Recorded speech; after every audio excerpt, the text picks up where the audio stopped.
O enigma das 777 vidas. Tanto nas cartas dos Mahatmas como na doutrina secreta, em Cosmogênese, é dito sobre a existência de 777 encarnações,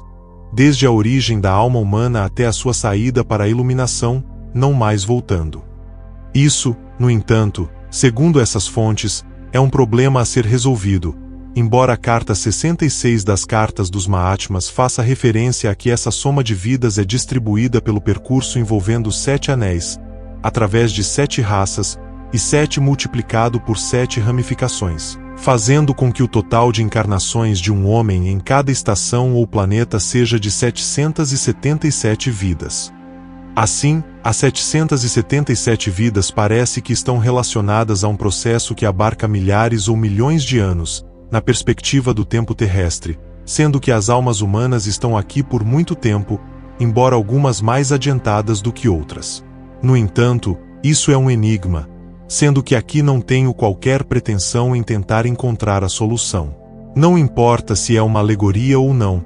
embora penso que seja um fundamento ainda a ser elucidado. Existe uma regra que pode contribuir para conjecturarmos sobre esse processo. Estou a me referir sobre o princípio de Pareto, que leva o nome em homenagem ao seu formulador, Vilfredo Pareto, engenheiro, sociólogo e economista, que viveu no início do século XX. Este princípio, também denominado de regra 80-20, ou princípio da escassez do fator,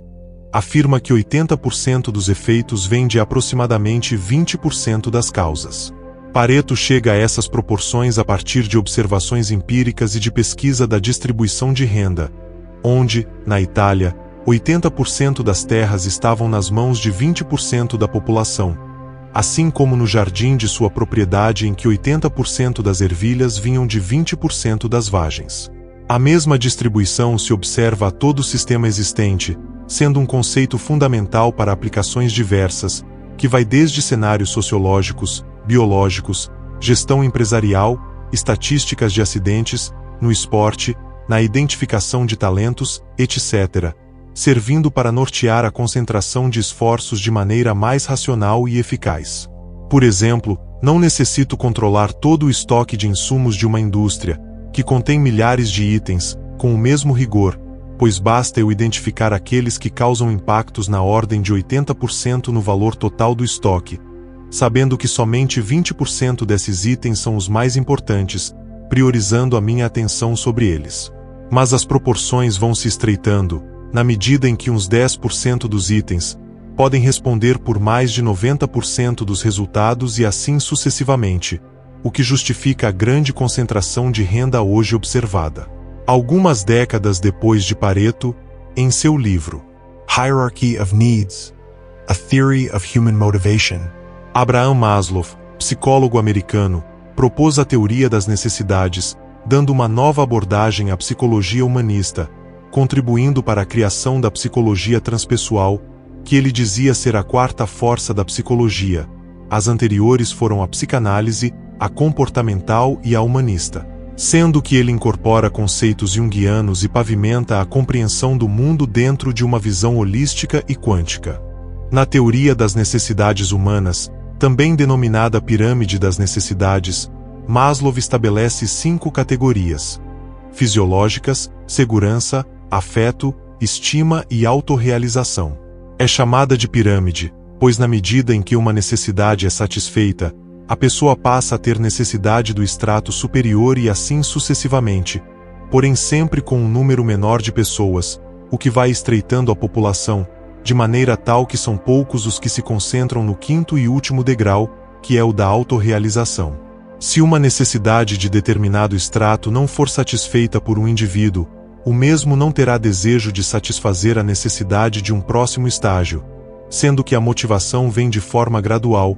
assim como há pessoas que se dão por satisfeitas quando atingem uma determinada necessidade, não procurando a superior. Desta forma, a maior concentração das pessoas se dará nos níveis mais baixos de necessidades. Isso não significa que alguém que tenha nascido na pobreza esteja necessariamente fadado a viver exclusivamente para atender às necessidades fisiológicas ou de segurança. São notórios os casos de pessoas autorrealizadas entre aqueles que viveram ou até continuam vivendo entre a miséria humana, assim como aqueles que, mesmo tendo nascido em um estrato social revestido de privilégios, vivem somente para satisfazer seus desejos pessoais de posses e luxúria, a submeter o seu semelhante pelo poder que julga possuir. Naturalmente o meio pode influenciar, embora não seja determinante, sendo que as necessidades estão mais relacionadas ao estágio evolutivo da alma e não a um condicionamento estabelecido por qualquer hierarquia social.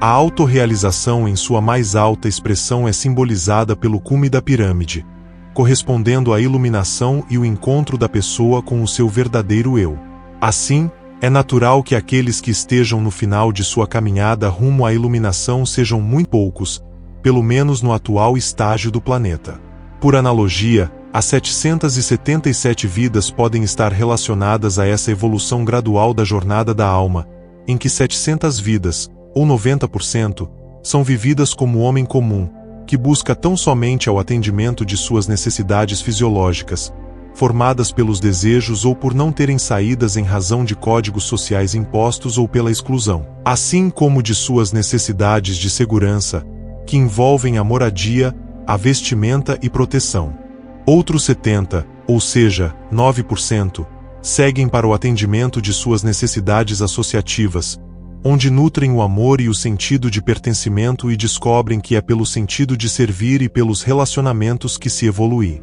Uma vez aprendido o domínio dessas necessidades, passa-se para outro extrato da autoestima, relacionado às descobertas dos ideais da bondade, da beleza e da verdade, havendo o comprometimento ético humano, o qual vai evoluindo gradualmente até o ponto em que já se compreendem as leis que operam a natureza humana e universal. Mas ainda, mesmo havendo essa compreensão, pode ter que trabalhar a pedra que já não é mais bruta, estando já lapidada, mas que ainda necessita ser devidamente polida, de forma a fazer refletir o esplendor do sol da divindade. Mas somente 1%, ou seja, as 7 últimas vidas correspondem à vida da autorrealização suprema, pelo caminho santificado, dedicada como discípulo aceito pelo Mestre, o que o fará se tornar seu filho para em seguida reunir condições para a primeira iniciação na hierarquia dos homens perfeitos, adentrando definitivamente ao plano iluminado, pois já não terá mais karma.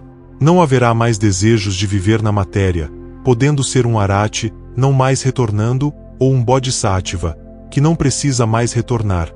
mas o faz por amor à humanidade, para ajudar na caminhada daqueles que ainda se encontram nos degraus anteriores. Parece-me que isso se ajusta ao princípio de Pareto, pois as 700 vidas são vividas de tal forma que não acrescentam muitos valores de virtudes necessárias para nutrir a sua alma humana reencarnante, pois não tendo muito a oferecê-la, irá novamente se projetar no mundo da matéria, na busca para saciar sua sede de viver em atendimento às experiências dos prazeres sensoriais. As 70 vidas, que correspondem a 10%, são aquelas que vão agregar algum valor efetivo, fazendo somar gradualmente os ideais superiores, nutrindo a alma humana, com princípios virtuosos, como o amor, a compaixão, a devoção, a coragem, a paciência, a humildade, a simpatia, ou seja, tudo que leva a um comportamento de fusão com a divindade. Mas apenas 7, ou seja 1%, constitui-se na seleção suprema da vida, simbolizada pelos 7 degraus da escada de Jacó, quando ele vislumbrou em seu sonho a subida dos anjos ao céu. Gênesis 28, 11 a 19. Nestas 7 etapas, o homem já atingiu uma envergadura moral que faz com que ele não tenha mais necessidade de se afirmar em sua identidade pessoal, pois já não mais é ele que fala por si, mas ele é um instrumento da força maior dos mestres em perpetrar a vontade suprema ao serviço regenerador da humanidade. Parece-me que isso pode trazer luz a questões dos períodos entre reencarnações, existindo uma dispersão de tempo muito grande, podendo ir de poucos anos entre uma vida e outra, décadas, centenas de anos ou mais de 1000 anos, o que deixa os estudantes em dúvida sobre o que de fato é alegórico ou verdadeiro. Creio que existe uma tendência maior a que os intervalos entre vidas sejam menores quando se trata das reencarnações iniciais, pois essas almas humanas têm necessidades intensas de viver experiências das relações com o mundo dos fenômenos, colocando-se em contato com toda sorte de vivências e situações. Podemos dispor, a título de exercício, o seguinte histograma, onde um eixo tem os intervalos entre vidas em anos e outro eixo a quantidade das vidas vividas, tendo uma progressão crescente até uma estabilização e depois decresce até as últimas 7.